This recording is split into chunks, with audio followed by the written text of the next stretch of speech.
What I'm gonna do today, I want to break down a little bit the forehand, and I'm gonna put Alcaraz forehand in here at the beginning, and talk a little bit about the preparation. So you can see Alcaraz forehand right there, and yeah, I decided to go a little bit through those lives and go a little bit into the technical part. So if you have any questions, guys, click on the question button on the bar. On the question thing on the bottom. I turn the commenting off and the request to be in the video. I want to break the forehand a little bit down. So you can see Carlos Alcaraz here. This is one of the most important parts of the forehand after the split step, is this nice shoulder turn. And I want to tell you now why that is so important. So you can see Alcaraz has his racket high and nicely up, right? And his arms are away from his body, as you can see on the picture there, right there. So he's not tight in here. The arms are out, and as you can see, the left hand is so important when you split step and you turn in the upper body. The left hand, if you're righty, is so important to manipulate the racket angle, right? So the left hand helps you to get the racket in this position. Some players have it up, some have it here. It doesn't matter. What matters is that you make sure that you turn early after the split step and keep the left hand on here so your arms are out and away. I always call this the strings point to the crowd. So when you're like this, the strings point to the crowd. And as you can see there with Alcaraz, his strings point to the crowd on the side. So his arm is up here. Very important. So the left arm, guys, if you watch beginner tennis, so this is obviously the best of the best in the world. At the beginner level, you see a lot of times that turn is missing. So the players just take the racket back and they're like this. See, though, there's no turn in the upper body, right? So you can cheat. You can have your arms like this and try to hit a forehand, but it doesn't do anything for you, because first of all, if you have the left arm just in front of you and the right arm back here, you will open up early. That's not good on your forehand side. If you open up too early, you cannot control that ball. So therefore the left hand stays up here like Alcaraz has. So if the left arm is up here, and you now in this position you are when the ball is about to bounce. So the latest timing is like when you hear the ball just bounced, and then you're ready for the rest. So this is the last moment you have to be ready, is when like in this position, the last moment is when the ball is bouncing. Ideally you want to ease into it a little bit earlier so you have time to hit it, but you don't want to go back, stop your motion at all, and then you're going to hit it. So you take all the momentum. It's a nice fluent motion. So when you hit your forehand, you split and keep that left hand on there.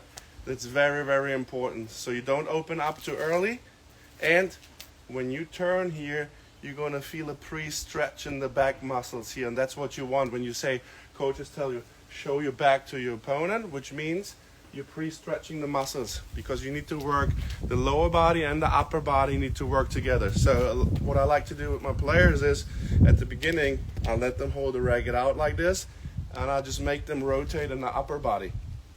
So you feel now you're pre-stretching the back muscles, and you're coiling the upper body against the lower body. Once they get the idea, they're gonna feel, oh, this is not doing it what I'm doing. So now you let them actually hold the right grip and let them rotate, so they feel the pre-stretch. Once you feel the pre-stretch, you're gonna be able to hit a good forehand at some point.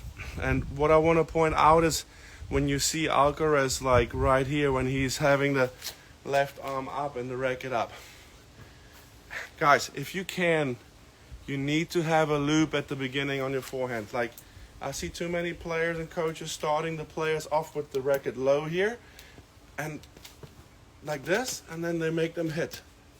Yes, they might hit the ball in somehow, but it's not going to be a good forehand. It's just going to go in. So they're taking all the other things out. They're taking the lower body out. They're taking the upper body out. This is just a quick thing for immediate success to get the ball maybe a little bit over. But all the nice things that come with the coil and lower body and loading and coming up and hitting, all the spin, the pace, the control, you cannot achieve that. And why the loop is so important is, guys, when you're at the beginning, and if you have questions, I'm going to try to get to it. At the beginning, when you drop the racket head down, right? So there is no easing into the shot. So you don't have a acceleration beginning momentum. When you just drop your racket down here, you go from a 0 to 100 acceleration, right? So you go from something so fast you can't control. But if you keep the left hand on like Alcaraz and you ease into that moment here and then you come out, first of all you have a long way of acceleration and then you can hit that ball. So you have more power, more spin, and if you do it right, you're gonna just have a more controllable and repeatable forehand. So that is only today. I just wanted to go on the preparation phase. Remember, I'm not telling you you need to throw your racket here and hit like a robot. It's a smooth easing into the forehand. And I hope you understood. The pre-stretch of the back muscles is important. That's why you're turning. And if you turn smoothly here and you feel that pre-stretch, you're most likely to open up a little bit later, which is good because you don't want to, when you have a left arm here, you don't want to open up too early. All the ball's going to go to the side out there. So that's one thing I wanted you to keep in mind. I just wanted to get that out of my system. I have some questions here. Which grip? Slice? How? Practice alone? No ball machine? Forehand is better than backhand? Blah, blah, blah. Okay, so which grip? That's a good point too. Just super quick to the grips. And the prepper, it doesn't matter. If you have a full Western grip right here, you still want the arms out. This is another point. I didn't go right into it a lot, so I just go quickly through the grips. You have a full Western. The grip determines your contact point. As more you go into a Western, as closer your contact point will be here, right? So you go and you're gonna hit a little bit closer. And as more you go towards a strong Eastern, like we all know, like Roger has or had, right? A strong Eastern, you can hit the ball more in front and you can manipulate that ball easier, and the contact is going to be a little bit more in front of you. And the semi-Western is somewhere in the middle there. But what they all have in common is, if you look from this view, is when they hit that ball, let's say the contact is a little bit in front of, always a little bit in front, they always follow through a little bit before they go over. And then it depends on the finish as well. Some end up shoulder, some higher, some lower, and that depends as well what kind of shot you hit. Obviously, if you hit a short angle forehand, right, you want to go from pocket, we call it pocket, to pocket over here. It all depends, but the grip will determine as well, obviously, how far you can hit the ball in front of you, and that's very important that you know what the pros and cons are. So as more of a Western grip you have, if you have a strong Western, right, you're going to have it easier on higher balls here. That's why you see those little kids when they're playing too early with the real balls. You see them with this Western because they hit a lot of balls above their shoulders, which we don't want as coaches, right? So you need to make sure that you know this full Western, you're going to have a lot of control and spin on the medium and high balls. On the low balls, you're going to struggle, especially on a transition game. And then you have like that strong Eastern grip. You can accelerate through the ball really good. You can manipulate the ball on every height really good. So it all comes with pros and cons. So yeah, so that was that. So remember, watching this beautiful picture from Carlos here, this is the ideal preparation.